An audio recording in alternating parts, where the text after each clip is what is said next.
Rob, thank you very, very much for doing this. I really appreciate it. It's fantastic. Thank you. Well, you're very welcome. And, I could read the sincerity in your note to me. And then again, going to look at your YouTube channel. I'm like, oh, this is like just a real person with real respect for artists. And, and you had told me about that you had been to school in Los Angeles for music. I figured it was MIT or GIT, whichever. So yeah, I'm just pleased to be here. Thanks for asking me. Yeah, and that was when I heard you for the first time. It was, I think your album River Dogs came out in '90. So yeah, June 1990.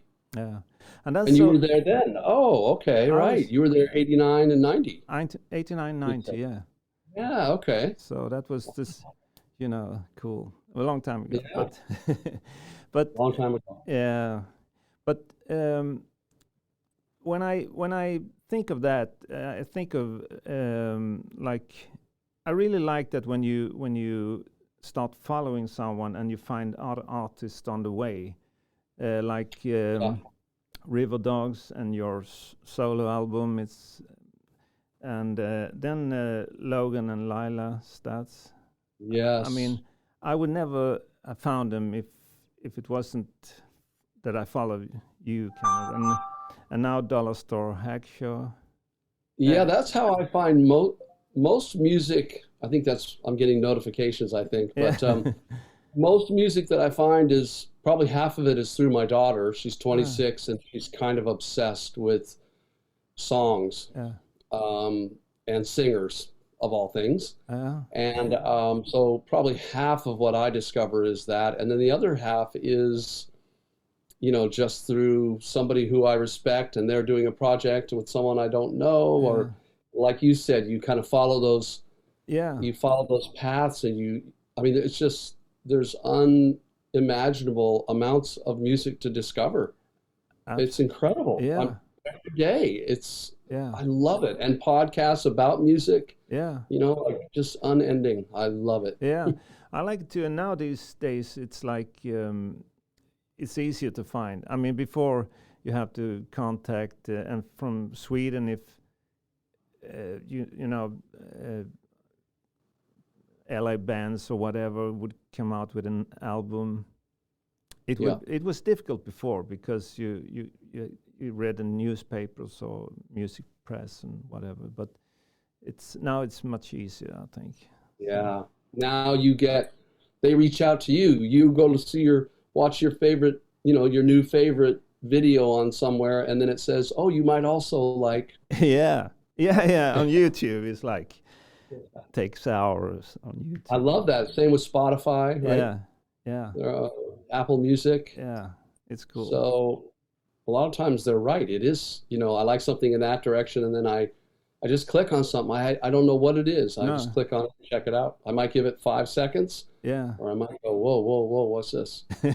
Also, when you put on something on Spotify, and when the album ends, comes suggestion. I mean, they keep playing, and then it's like, what? Wow, this is cool. Yeah, that's a good point. It just starts playing. Yeah, so that's pretty cool. Yeah, I was at a hotel the other day in Toronto.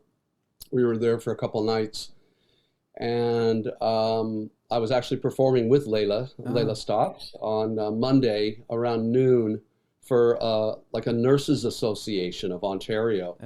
It was like a human rights convention put on by the Nurses Association of Ontario, I think they're called. And the Ontario Nurses Association, ONA. But I was a little bit early, so I just sat in the cafe at the hotel, and I was just having a coffee.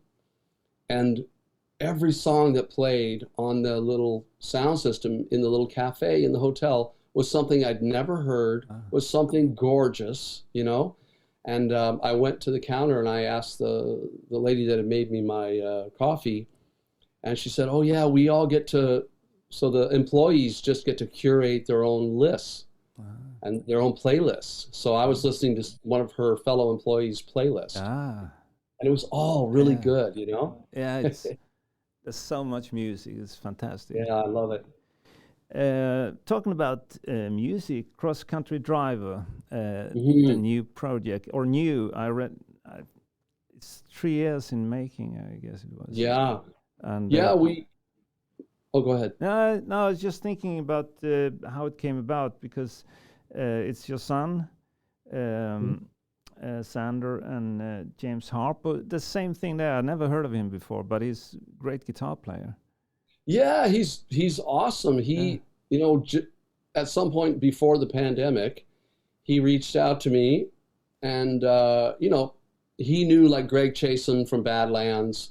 We knew a couple people in common, and he was just he's kind of plugged into the Boston music scene, you know, in the U.S. I'm gonna plug in my laptop, and so he was saying, "Oh yeah, you know, just I like your voice. I love your songwriting. Love to maybe collaborate on something, you know." And he had some really great friends, great musicians like Mike Mangini and Jimmy Wallace, a piano player, organ player in Nashville. So we knew these like great players, and you know, before I even heard his music, he sent me. We just kind of talked about if we were gonna, like what would be an interesting project, and we started talking about the '70s, as you had mentioned the '70s in your note to me, right? You mentioned Bad Company and Zeppelin. And, okay, I was intrigued as soon as I saw that on your note, and but we started talking about like a starting point for a concept album before we worked on any songs. And I love that idea. Like for me now, I'm interested in projects that challenge me, right? I'm not interested in just like, let's write 10 songs and record them. I don't know. I'm not even interested in that. But if there's a concept behind it, like that last River Dogs record, California, there was a very intricate concept behind it all, you know, lyrically. And so we started talking, and then he just had these kind of demos that were like, some were drum machine and acoustic guitar. And the way James plays is like, he plays acoustic guitar like I wish I could play, right? Like he has the technique and all that stuff, the dexterity that I don't have. So I was like, wow, if I could play guitar, that's how I'd like to be able to play acoustic like that. And I asked him, I said, can I have like complete creative freedom with these? They weren't songs yet. There's no lyrics. I didn't know what was his idea for a chorus, what was his idea for a verse. I said, can I just do whatever I get inspired to do with these? And he goes, yeah, sure. And I did one, and I think that was the one that's called Real Love. I think might have been our first one. But anyway, it was like kind of magic. Like the whole idea was for it to sound like a band wrote it, right? So he and I, we gave each other creative freedom. We sent stuff back and forth, and then on all of them, pretty early on, I would get Zander my son Zander, to play drums with me in the room. I'd have an electric guitar, and we would just stand and look at each other. I'd have a vocal mic, and we would just play through these ideas and then arrange them into songs, these musical ideas. We kind of arranged them into songs. Sometimes I had some of the words, sometimes I had none. And then we would just send it to James, and we kind of just talk about it and go back and forth. And yeah, we ended up, I mean, when we started, I didn't know if it would be 5 songs. It ended up, I think we recorded 12 or 13. And we're really, really happy with the results, you know? Will you touring with it, or will you go? You know, it just depends what's out there, right? So Frontiers is going to release it. They're talking about March. I don't know if you saw that announcement. They did like an announcement on the Frontiers website and a press release. Did you see that? Yeah, I've seen the video and those. Oh, good. Yeah. Okay, that little preview. Yeah. So I think it just depends. Like, what is the touring situation? What's the environmental situation? You know, if they're doing one of their festivals in Europe or in Italy where we could build a couple shows around it. I mean, we're open to to whatever might come along. Right now, there's no plans. Yeah. It's just we never talked about releasing the album in the beginning. James and I, we just wanted to, you know, as then we started collaborating, and then we went into a pandemic. Yeah. So then we really didn't talk about releasing it until we were completely done. You know, and then we were like, oh, what are we going to do now? And Nick Brophy from River Dogs mixed it. He did such a great job. And we were just trying to figure out, what do we do next? Do we just release it ourselves? And then I reached out to, I think maybe 5 of my friends that are in the industry. You know, one of them is I've been working with for 30 years, Dan Nevin. He's in Australia. He used to be with a company called Shock Export. So he's handled all my records over the years, all my projects. He's been in the UK for a bunch of years now. He's just gone back to Australia. But anyway, I reached out to him. Hey, what do you think about this? I reached out to my tour manager in the Netherlands, Boss, and I said, what do you think about this? Like, what could we do with this? My manager, Paul Lazewski, he's also the River Dogs manager. I said, we've got this thing. It's a concept album. It's super self-indulgent. We're really proud of it. What do you think? And then I reached out to Nick Teeter, who's like the North American manager for Frontiers. And I just like his ears and I like his attitude. So I sent it to him.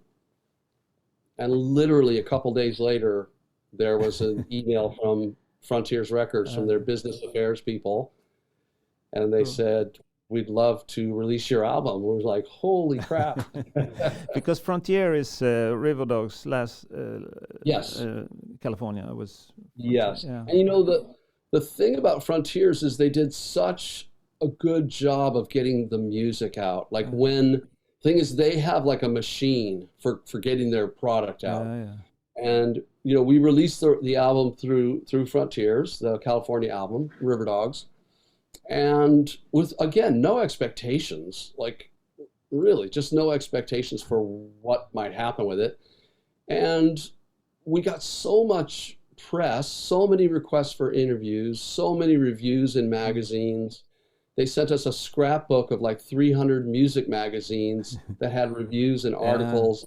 And it's like, this is getting our music into people's iPhones or you know, in their cars, whatever it is, into their earbuds. And so I was really impressed with that. And then over the last few years, Frontiers has really kind of moved forward on the digital side, which they were just getting into in 2017, at least from my perspective. Maybe they've been working on it for a while, but so that was really an advantage. We felt that was a great advantage, you know, to us releasing it ourselves. They have the machinery in place.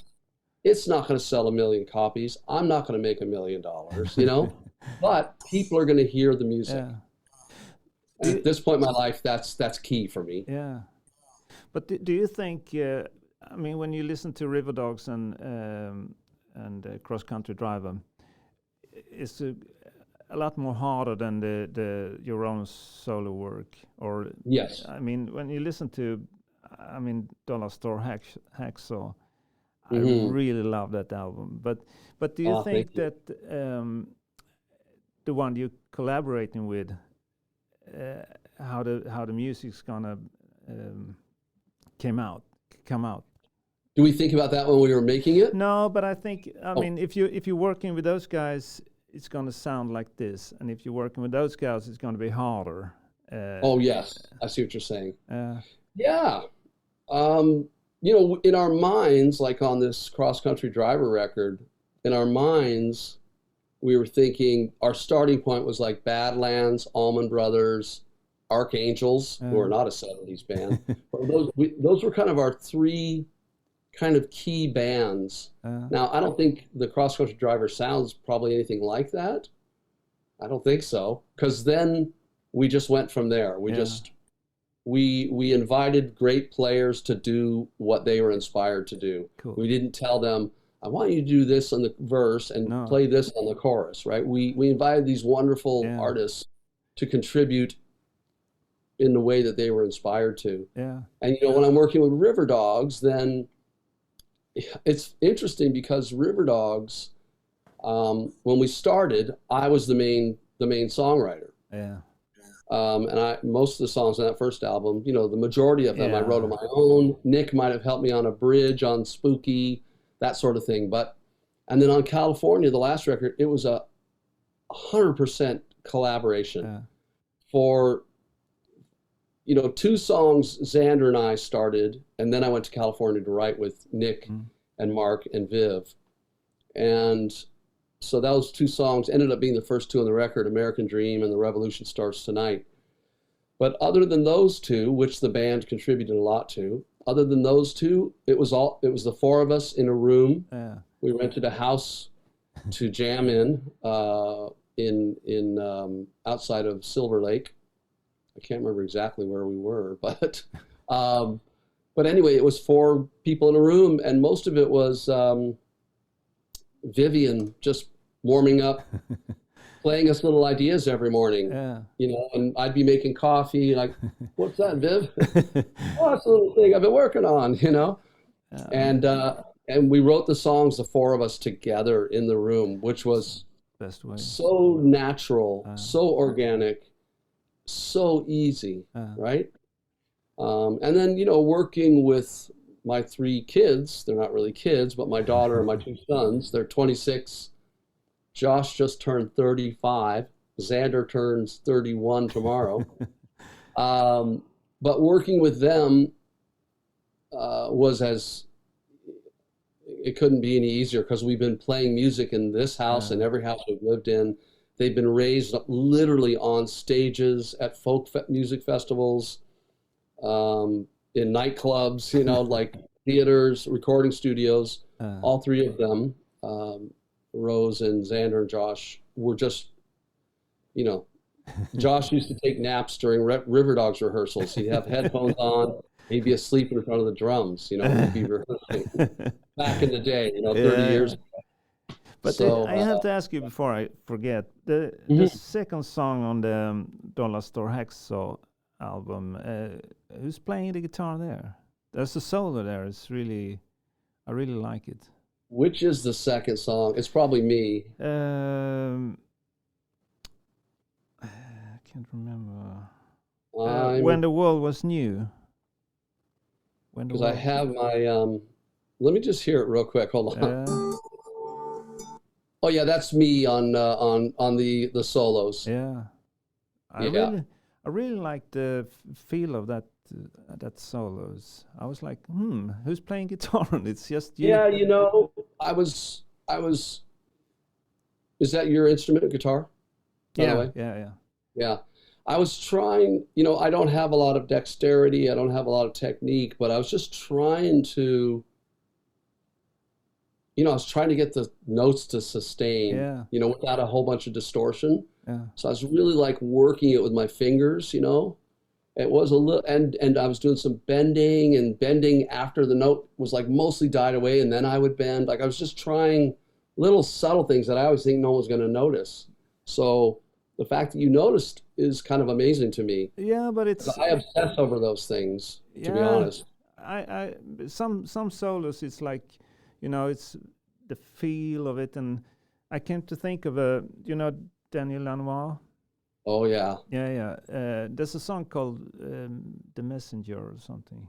Oh yeah. Yeah, the solo on that one. It's not many notes or anything. It's just the vibe of the whole thing. I love that solo. Interesting you mentioned Daniel Lanois, because when I moved to Canada from Southern California, I moved to Canada in November 18th, 1994. Okay. And I showed up with an acoustic guitar, a leather jacket, no hat, and it was so cold back then. But Daniel Lanois, I moved into Hamilton, Ontario, which is about an hour from where I live now, out here on the Grand River. Yeah. Where it runs into Lake Erie. And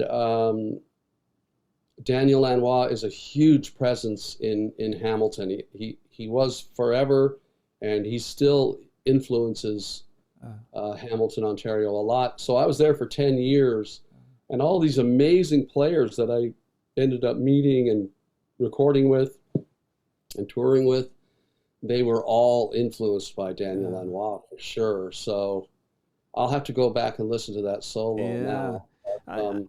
If you think about it, it has the same feel, I guess. But it's interesting. Yeah, it really. So that tells me kind of where you're coming from, I guess, or one side of where you're coming from. What's the other side? Is there a shredder side? I'm just saying that because you went to GIT. I can't. I know it's about shredders. Even if I would like to, I can't play fast. It's like, it's impossible.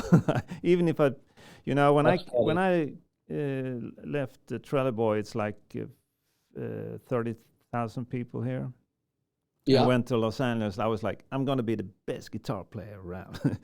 But then I came to, MI. It was like, okay, those guys who's walking around these corridors, it doesn't matter if I practice my rest of my life, it's not going to.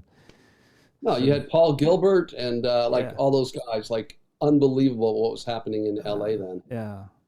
It's crazy. He used to play a couple of times. He played a couple of times at school because he's been to MI before. So yeah, and I think he taught there, or does he just do like workshops there? Or he was just he was just playing with his band. He was like amazing. It was really good. Yeah, and I mean, even the guys in the classes, they were like Japanese guys. Is like crazy. I'm sure there was amazing players that you have not heard of since, and I will never hear of, right? So it's crazy. So then you start to think, okay, I'm going to focus on writing songs, I think. Years. Yeah. I last summer, almost a year and a half ago, I bought myself a new bicycle. I like to ride my bike.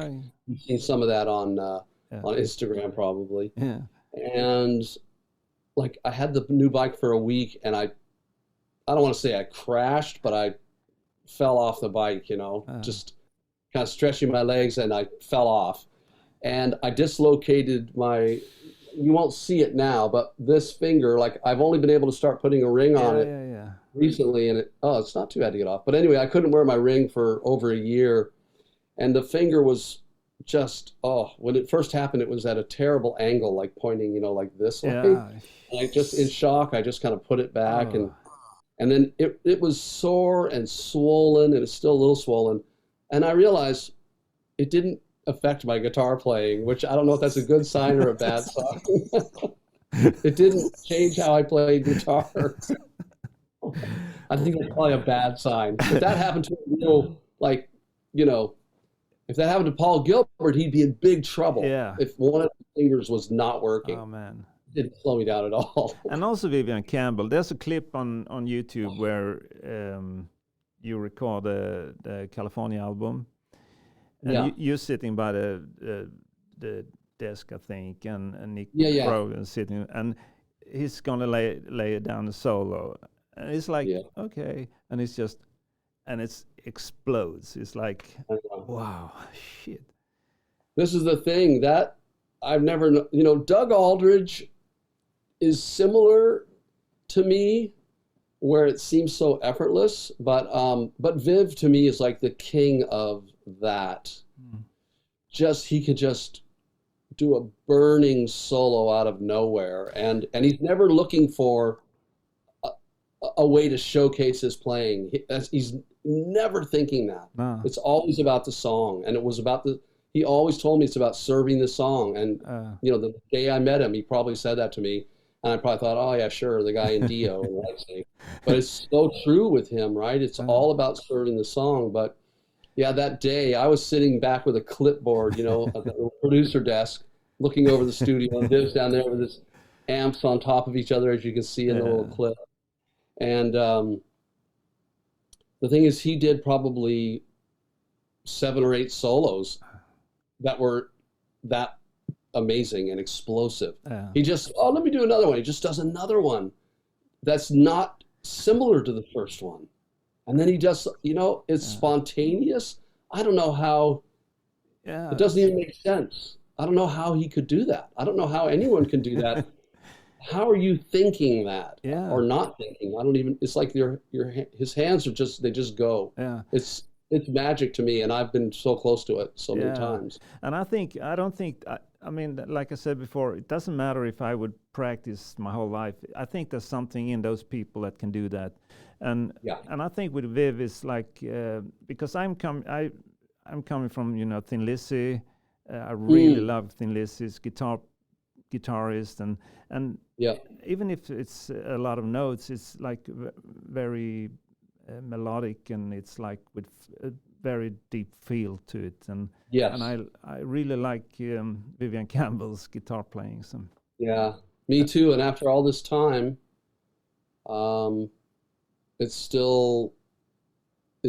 I love to hear him play. And then he played on one of the songs on Cross Country Driver and sang on it.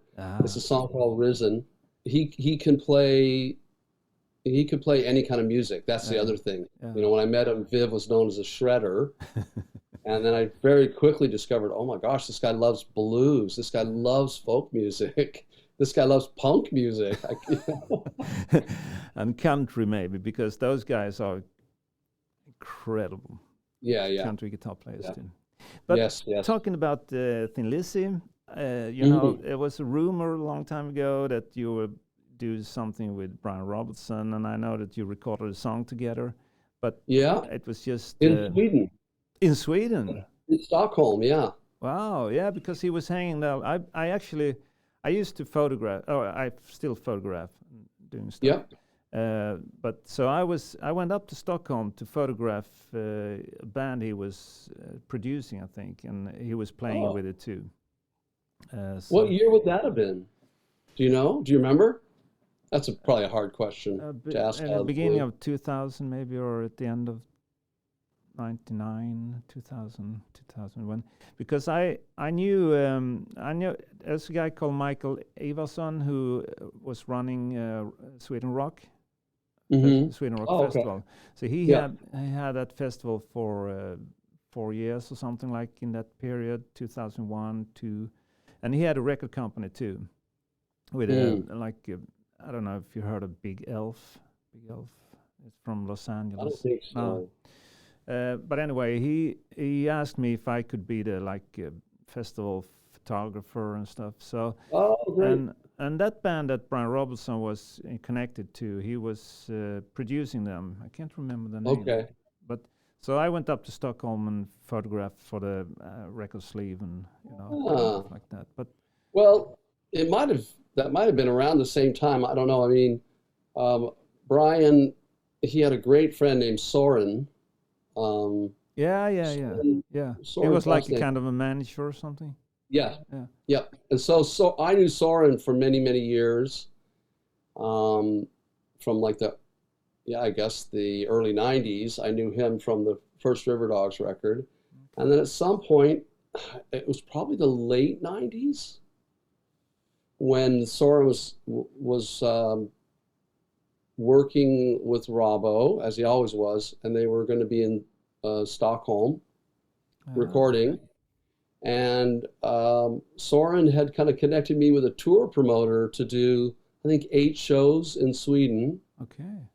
And then when I was going to do some writing with Robbo at the same time and some recording. And then when I got there, the tour promoter was in jail. There were some tax issues, I guess. And so I had one gig. And so Robbo and I actually played in a castle. Okay. That was, I think, shipped over from Spain. They shipped over a castle brick by brick to Sweden. That sounds like such a crazy story. But we played in a castle, Robbo and I. And it was great. And that was the only gig we did. So then we were in a little place outside of Stockholm called Stocksund. Tiny town. Yeah. Tiny little village called Stocksund. And that's where I stayed. And we wrote some stuff. We recorded some stuff. And we worked every night until like dawn. And then Soren dropped me off in this little village. where no one spoke English, not one person. It was great. Well, I can imagine that with Robertson Yeah. working all night and maybe. Oh boy, it was wild. And then it's amazing that Robbo's still alive. Yeah. Really, it's amazing. But then we ended up doing, I don't know, 2 or 3 times we toured together in the Netherlands, Belgium, Germany. I think we played those 3 countries a couple of times. Yeah. Because and basically Robbo was in my band. Oh, wow. We toured with this Dutch band called Bitter Moon, and they were kind of like my band. Okay. Their whole band, including their singer, was my band. It was great. We did a bunch of tours, and a couple with Robbo. And I remember I brought Zander with me. He was probably 14 years old. It was his first trip to Europe. He's been a few times now, but I think he was 14, and he was just gonna like watch the gigs, get to absorb the Europe vibe, and play a couple songs a night with us, right? And we were getting together to rehearse with Robbo and Bitter Moon, and that first night, Robbo was having a couple drinks at the rehearsal, and I remember he asked if we would play a song of mine called "Strongest Man in the World." Yeah.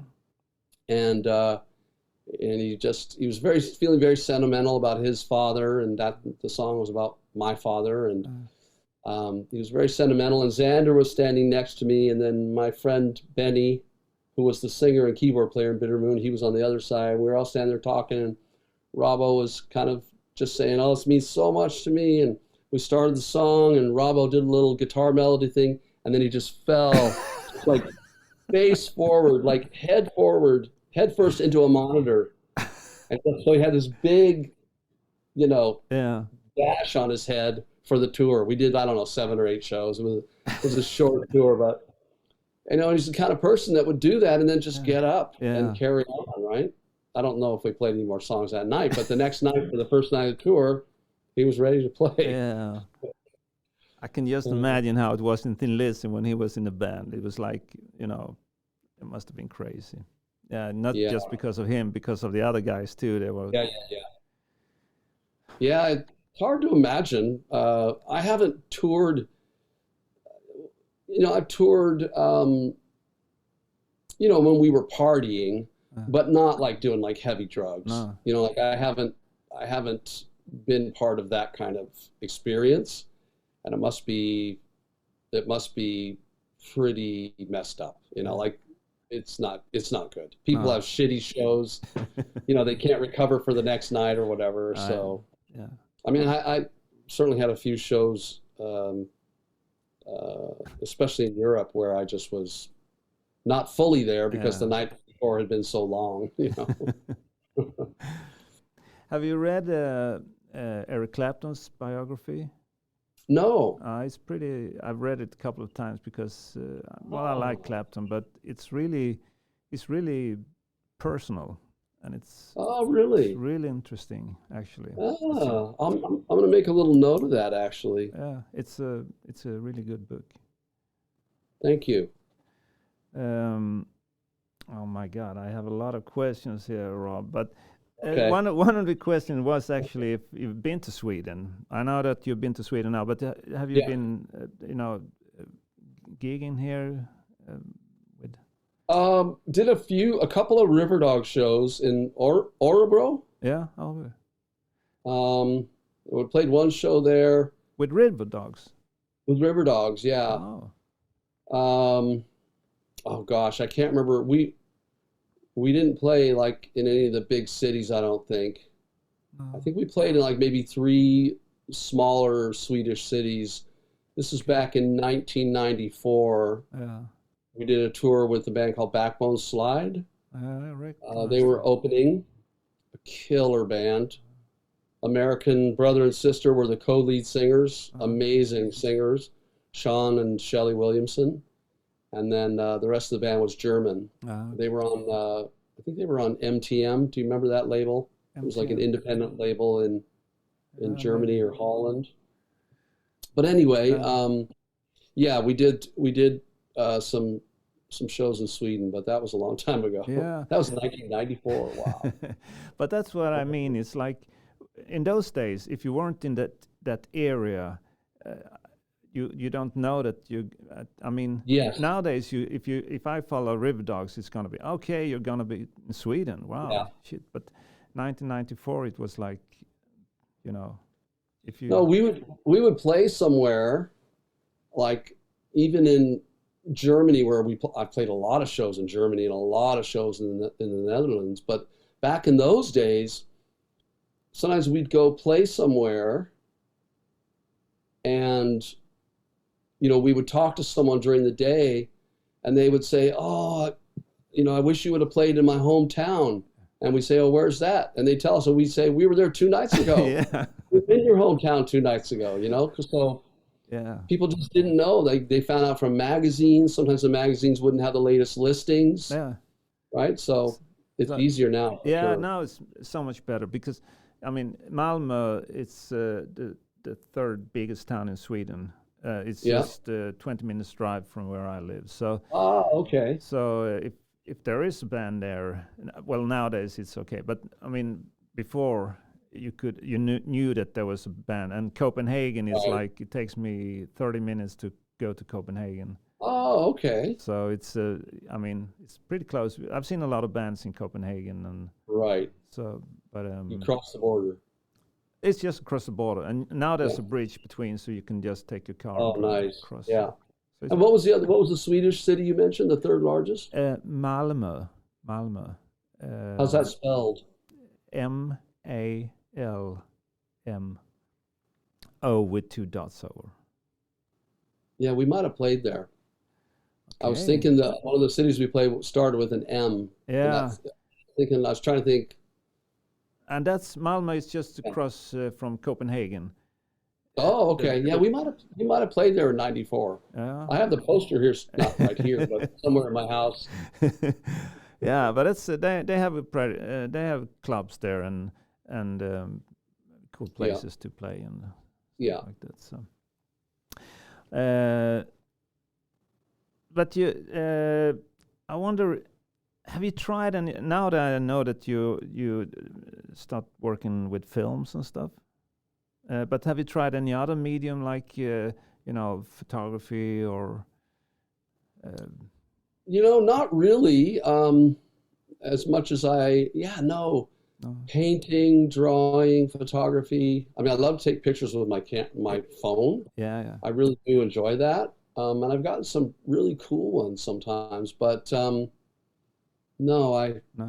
Really, for me, it's been music and of course words, writing. I write all the time. Yeah.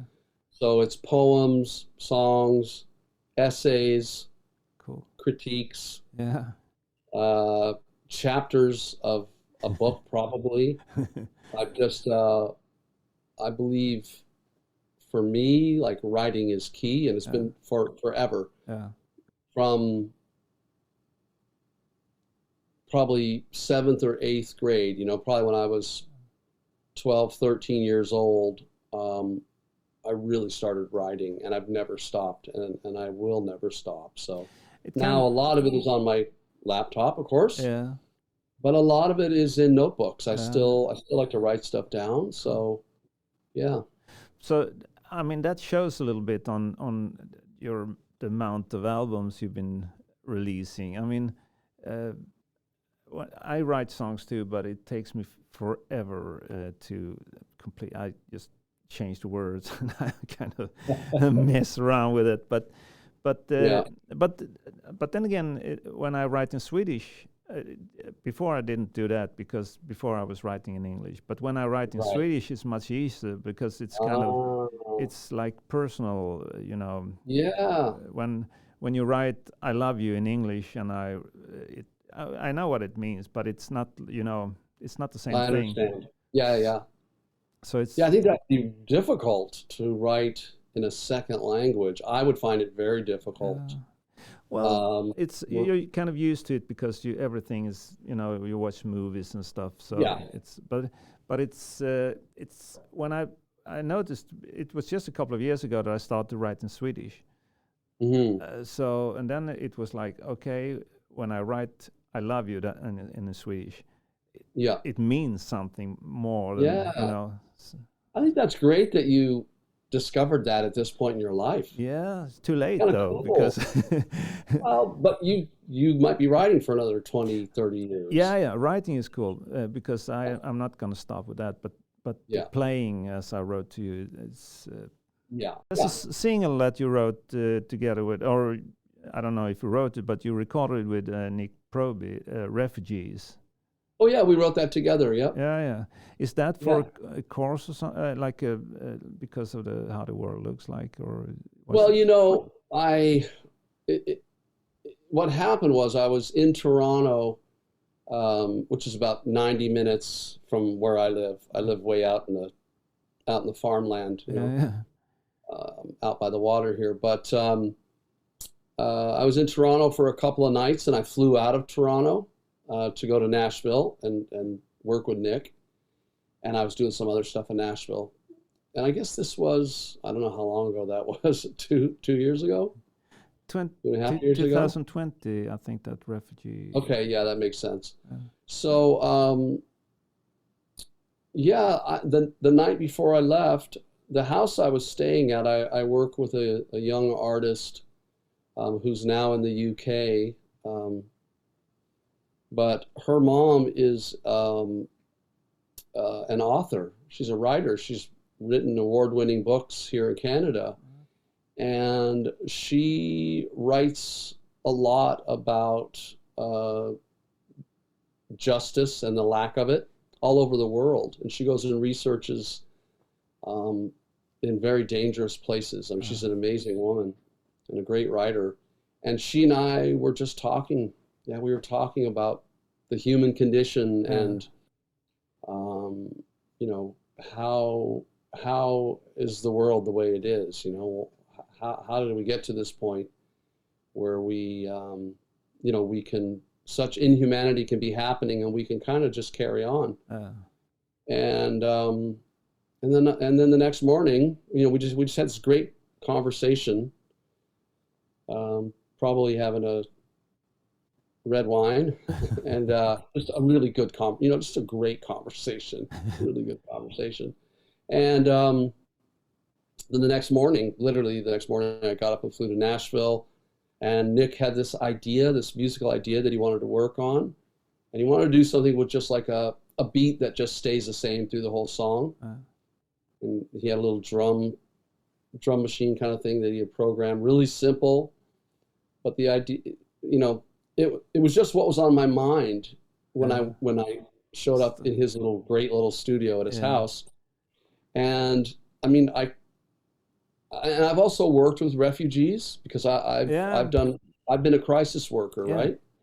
So I literally worked with some teenage refugees from a refugee camp in Bosnia that one day they were told, "You're going to Canada tomorrow." And they showed up out here in my little community with nothing, you know, just lost. And I did that work for 5 years, and I know their stories, you know. I have intimate knowledge of their stories and their lives, and in my mind, I just found it really easy to just go there, you know, to just like picture myself, you know, I can't even remember the line exactly, but about like kind of hiding in the dark in the wilderness, you know, and like being there with your family and you know, needing to travel under cover of darkness and under cover of the woods. And I just felt that as a parent, you know, as a dad, I just could tried to imagine how that would feel, you know. And that's where the song came from. We wrote it and we recorded it in like 5 hours, Nick and I. The whole thing. And then Vivian added some guitar. Which is so great. Yeah.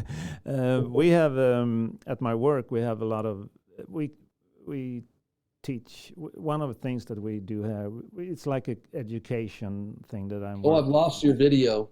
Oh shit. Just so you know. You've gone dark. Canon. There you are. Half an hour. No, the work I'm doing, it's like an education place. If you want to learn how to play guitar, or if you want to learn Swedish, or if you want to learn Italian or cooking or whatever. So, but we have a lot of refugees from Ukraine right now that's going to learn Swedish. So yeah. And before that, we've been having a lot of people from around the around the world that's fleeing from their crisis and stuff. So I met quite many people that's show up in another country with nothing. Yeah, it's crazy. Nothing. Yeah. Logan and Lila Staats, you've been working quite a bit with those. I don't know if they're brother and sister. They're brother and sister, yeah. I figured that, but you haven't been recording. I mean, you're doing a lot of live work, I guess. And actually, Logan, we finished his record probably 2 months ago, and his record comes out in March of 2023 as well. He signed a record deal with a label in Toronto called Red Music Rising, which supports Indigenous storytellers and music makers, right? And he and Layla are Indigenous. They're Mohawk, from Six Nations of the Grand River Territories, which is just up the Grand River from me. And I used to work at a recording studio up there. I didn't know Logan then. This was back in 2011, 2012. And I made, friendships up there, and, ended up working with several Indigenous artists. And one of them asked me if I would come play a show at a community center up there. And I was opening for a great band called Digging Roots, and then my friend Jace Martin's band. And then I was told before I played I was going to open the show just solo. And I don't play much anymore. I don't play solo shows much anymore, but I was asked to play. I said, okay, great, get out of there early, hear some great music, sounds good.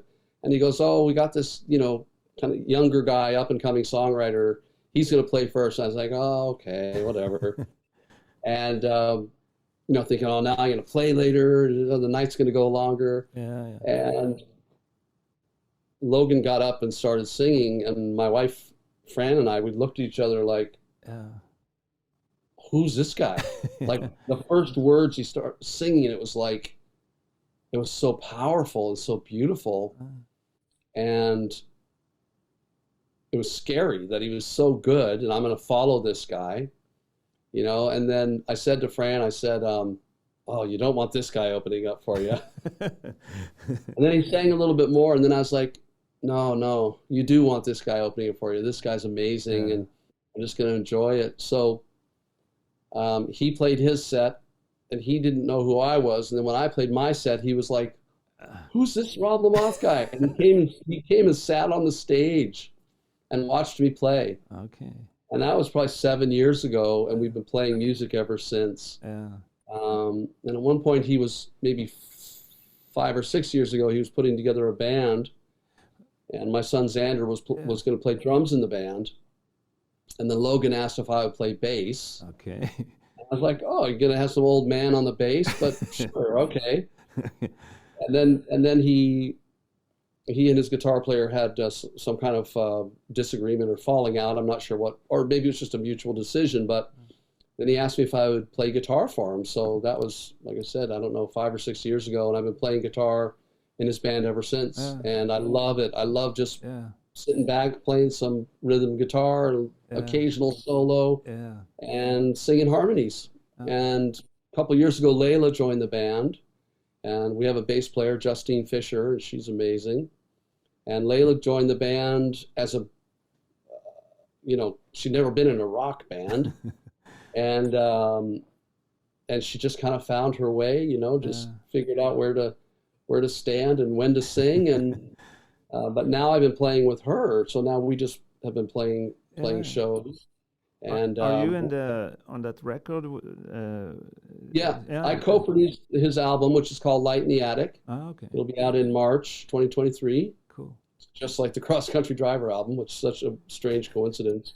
But yeah, I co-produced it, and then we recorded most of it right here in my studio. Okay. 95% of it's probably recorded, and overdubbed. Everything most of it happened here. We were in a couple big studios, a great studio up at Six Nations called Chaisson. We recorded a couple things but most of it just right here. It was like a homemade record. He's a little bit like we talked about Vivian Campbell before.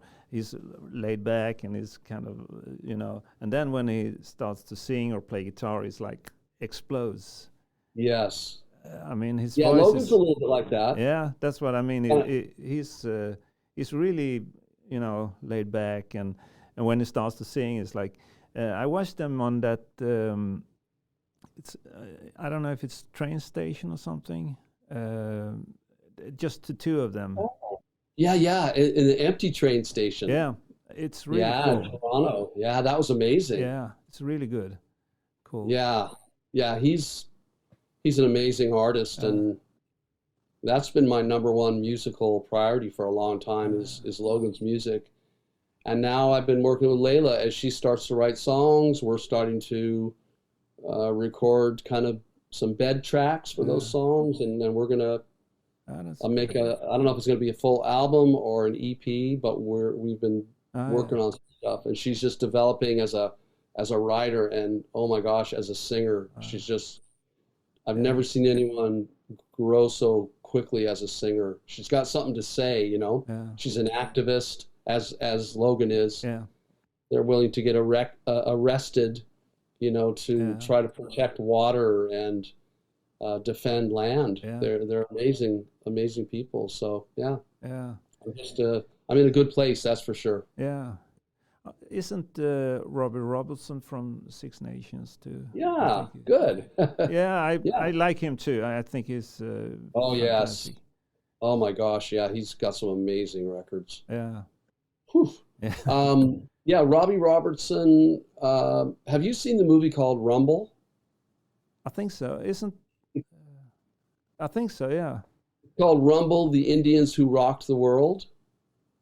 And there's a segment in it about Robbie Robertson, and it's about Link Ray. Yeah. Phone's ringing. Sorry. Time to go. Yeah. Oh, I have to get it. Yeah, sorry. Yeah, absolutely, no problem. But one quick question before those 3 questions. Okay. Because I was there's a video Between. It's called Between that you have made a video, and it's kind of because most of your albums, solo albums, are kind of acoustic and really you can put it on and listen to. But this Project Hum was kind of a darker album. And also the video. I like the video. It's pretty cool. Is the video is that my son Zander and I, him on drums and me on yeah. Oh yeah. I'll tell you what that was. Yeah. Velvet Revolver was looking for a singer. Okay. And my friend Stevie Salas, who I'm working with in film and television now. Yeah. He reached out to me because he was friends with Slash and with Matt Sorum from Velvet Revolver, and they were looking for a singer. This was, I think Scott was still alive. Gosh, now I can't remember. I think that was 2010. My memory's not great, but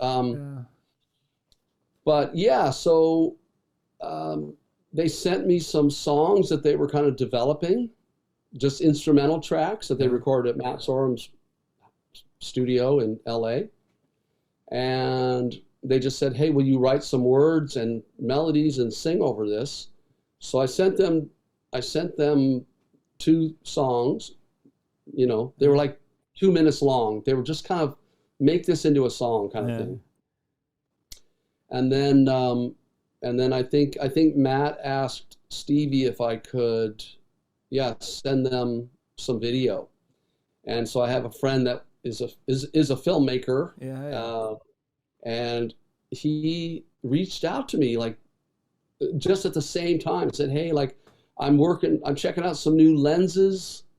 And this company asked me check out their new lenses, and I'd like to film a couple of music videos. Could I film a music video of you? And I was like, well, I need a music video like this week. Yeah. So that's what it was. So it's funny because Zander worked at that studio at the time. He was like probably, how old would he have been? He was probably 18 or 19. Might have even been younger. He might have been 17, now that I think of it. I think he was. But he worked at the studio. It's called Catherine North. It's still a studio in Hamilton. And so we just set it up really quick. You know, can we come film in a couple days? But it just so happened that Zander and I were going to be in Toronto the night before. So we literally left Toronto at like 6 in the morning. We drove to Hamilton. We opened up the studio. He had the key. And we had to be done by like noon because they had paying customers coming in. We were just sneaking in kind of. You know, they knew that we were coming in. And so we had to like literally let everybody in, you know, the cameras, the lighting, set up the gear, mic everything up. And we had to be done shooting within a couple of hours and get everything out of there for the session that was going to start. And it worked. Yeah. We did it. It's cool. And yeah, I love it. We had a stylist who, you know, dyed my hair black, had me shave. She cut Zander's hair, and then she styled us with, you know, cool shirts and pants and scarves. And it was super fun. And then afterwards, my wife Fran and my daughter Rose they came by while we were filming, or maybe I picked them up. I can't remember, but anyway, they were there. And afterwards, we all went out to breakfast. And then at some point, I realized I had, you know, makeup on. I had like mascara on my eyes, and we were going to a little cafe for lunch or something. It's kind of funny. Cool. I look like a rock star. Yeah. All right. That was a. I was doing darker stuff. Everything was detuned then. Yeah. Everything was tuned down and open. Yeah. Just a phase. I think the whole album project, and that's another one. Being Human is kind of. Yeah. It was kind of darker too. Yeah. Yep. During similar times, I would say probably actually those were similar. Some of the same musicians on both those projects, and. Yeah, it was 98 actually, both of them. 98. Yeah. Well, there you go. Yeah.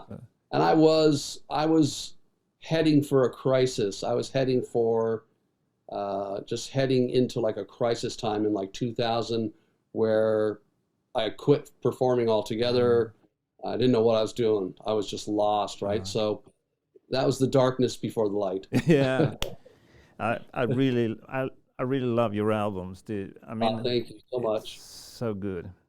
Have you changed? Keep making them. Yeah, but have you? We have to take this. I understand that you're busy, but have you made? Have you? I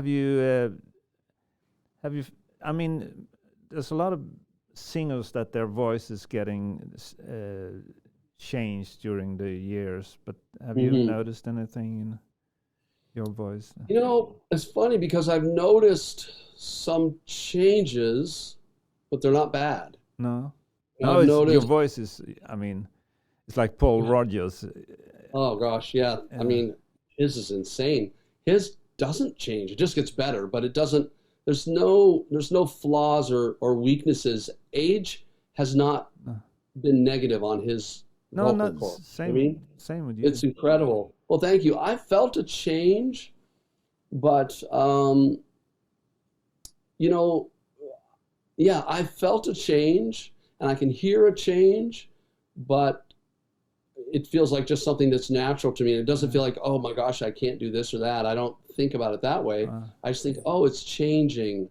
And I just kind of observe it, and I like the way it sounds. And I can do some things now that I probably could have done when I was 30 or 25, but I didn't even. Some of the stuff I do on this cross-country driver record is really pretty, you know, it's like prime Ian Gillan, Deep Purple screams and stuff. I do some of that on the record. I was like, oh, I would have been kind of shy to do that before, and now I'm just like, yeah. we're making a record. Yeah. Let's let it out, you know. So that's where that's at. Yeah. Okay, I'm just gonna stop putting new questions. I'm gonna take these Okay, three questions. and let's do a part 2. Yeah. Maybe like in the summer after the cross country drivers record's been out for a bunch of months. Let's talk about it then. How about? I would love that. I would love that. That would be cool. Great. Go ahead with your questions. Okay, Rob. 3 questions, 10 minutes. Okay. How is a perfect day for you? How do you spend a perfect day if you want to? It's funny you say that because so many days at the end of the day, my wife Fran and I we'll do that and go, Jesus, like another like killer day. You know, she works with me about 20 hours a week on the film and television stuff. And, you know, so, and we made Logan's record here at the house and had him staying over most of those nights so we could work on stuff. You know, so we get to work with these like amazing people on film and television and records. And, you know, for me, it's waking up at probably by 8 o'clock. We make some fresh coffee. You know, we grind our own coffee beans. Cool. And, you know, when the weather's lovely, which is, you know, more than half of the year, we're out front having our coffee on the front porch. Some of the 6 neighborhood kids that live next door, they're all like 14 and younger. They're on our porch too. Okay. It's kind of like their second porch. And the other neighbor kids are around, and, you know, maybe she and I are just, you know, we talk sometimes for an hour every morning, almost every morning, right? And sometimes we talk again at night for an hour. And everything in between is, you know, social justice, you know, music, art. She's an amazing visual artist. Our family, you know, satisfying work. And I don't know, a perfect day is, you know, I get on my bike, I go ride for, you know, an hour and 20 minutes. I'm 64 years old. I wake up and I feel good. I don't feel like, you know, I'm fortunate. I still feel good. A perfect day is most days. I gotta say, that's what most of our days are like. Yeah, sounds good. Yeah. Thanks for asking. Yeah. It's interesting to hear. Question number 2. We talked about it a little bit, but if you think about where you are today, it's like a, you know, standard question, I guess. But if you think where you are today and where you are in 1 year from now, I mean, like with the films and I don't know. Where do you see yourself in a year from now?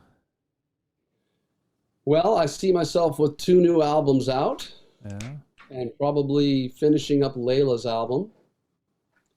And we have a feature film documentary that will be out by then, for sure. We're trying to get it into the Berlin Film Festival right now. Can I ask you a documentary about? This is a documentary about the lack of access to clean water on the indigenous reserves across this continent. Yeah. Right. So many of those reserves and communities don't have clean water. Yeah. So it's a documentary about that. Yeah. And actually it stars Layla. She's the feature of the documentary. So it's being edited right now, and that'll be completed. I imagine we'll have a couple other of our projects. We have some that we're in early stages of development right now, writing scripts and you know, putting together the materials to get funding, all that stuff. So we'll be moving forward with those projects, and I'll probably be writing songs, and I imagine my kids are all going to be healthy and happy, because they are. Cool. You know, they've worked hard to be healthy and happy, and I imagine Franny and I'll be doing what we do most days, you know? Yeah. So, and I mean, if you're happy with what you're doing, it's just continuing, carry on doing the same thing. Yeah. Cool. Yeah, well, that's what we say when we do this. That was a great day. Then quite often I'll say, let's do it again tomorrow. Yeah, cool. Okay. Question number 3.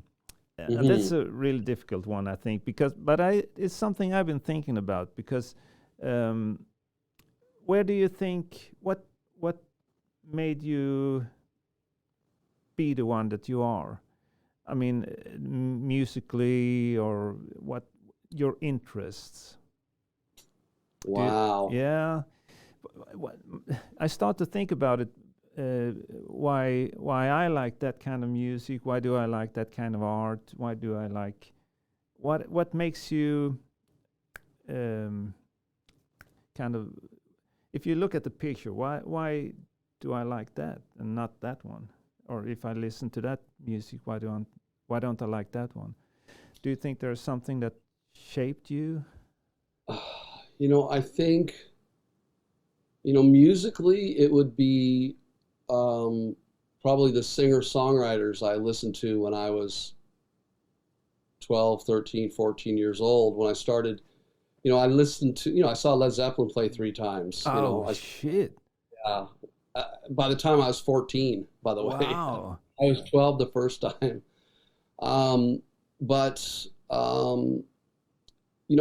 Zeppelin, then I went from the Beatles to Zeppelin, Deep Purple. And then Zeppelin got me into like some folk music. I started reading about their influences, right? Yeah. And, and that's when I discovered James Taylor. He was on the Beatles. He was on their label, Apple. Apple, yeah. And then and then I was like, oh, Neil Young and Joni Mitchell. Yeah. Bob Dylan, Leonard Cohen. John Hyatt, do you listen to him? Oh, John Hyatt. I discovered him later, but I discovered those singer-songwriters, Jackson Browne, Lyle Lovett, Bonnie Raitt, holy. And they told stories, and those stories sucked me in. Those songs like pulled me in, and I was there. I was there in the scene they were describing. I could feel it. I could smell it. I could smell the place and smell the cooking or whatever it was. I'm thinking of a Lyle Lovett. He has a record called Joshua Judges Ruth, and it's all about like families and meals and crises and life and death and funerals and births. And you feel like I felt like I was there, right? Yeah. So that really changed how I watch movies, how I read, and how I listen to music, was those storytellers that could pull you in. Yeah. That was it for me, right? So that's what I look for. Yeah. And that's what I aim for if I'm writing. I don't aim for it in a way like I'm going to write a song and I want you to relate to what I'm saying, but I'm hoping that a listener comes up with a picture in their head. It's not going to be like the picture in my head when I wrote it. No. That they have their own picture. Yeah. It's about something else to them. That's fine, right? I've had people say, "Oh, your song, Raining All Over. Oh, it's like it's like you wrote it about my grandmother, And it's like I wrote it about my son. Yeah. But hey, whatever you feel when you hear the song, yes, you're right. That's what it's about. And sometimes I think it happened to me at least. But sometimes you hear a song, and you understand the lyrics and whatever, and then suddenly 2 years later you're in that state of mind, or you're heartbroken, and suddenly it's like, wow, that's what he meant, Yeah, it's like a different song. So sometimes I think the song is not connecting to you in 100%, but sometimes it does, My favorite thing, so I used to run a camp for songwriters. I did that for a bunch of years, right? Yeah. And now I resigned from it in the last couple of years because of all the film and television stuff. But I left it in really good hands, you know, with one of my faculty assistants who now runs the camp. Yeah. And I would tell the kids, like, they were 8 years old to 17 or 18.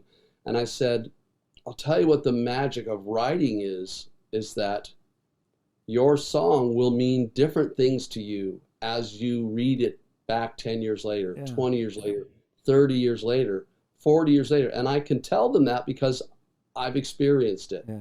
You know, and it might mean something to you now, or maybe you don't know what it means, and that's okay. Yeah. You know, it'll come to you. That song will have a little life of its own, and it'll come back to you. And it's true. And I've had some of my songwriting campers were just on tour opening up for Incubus in the UK. Some of them were just touring in Canada, opening up for a big band here called the Arkells. They're playing in front of 8,000 people a night, whatever it is. And sometimes they tell me that what I said was true. I'm like, I know it's true. I lived it. I know. And now they get to go out and, you know, they're 10 years into their music career, you know, and touring the world. And the songs they wrote when they were 15 or 18 or 20, those songs come back around. And that's the magic of it for me, you know. It's not just the other people's songs that grow on me or change for me over the years, but my own songs. I think that's like miraculous. It's fantastic world. All right, okay. Should we do part 2 in the summer then? That sounds great. Yeah. That'd be perfect. Yeah. Thank you very much. I really, really appreciate it. I hope you see that. This to me was like a great conversation. Yeah. To me too. I love talking music. I appreciate this so much. And if you're just starting doing this, you're doing okay. Thank you very much. Thank you very much. Okay. Take care, and we talk later. We'll talk again. Yeah, absolutely. Bye. See you later. Bye. Bye-bye.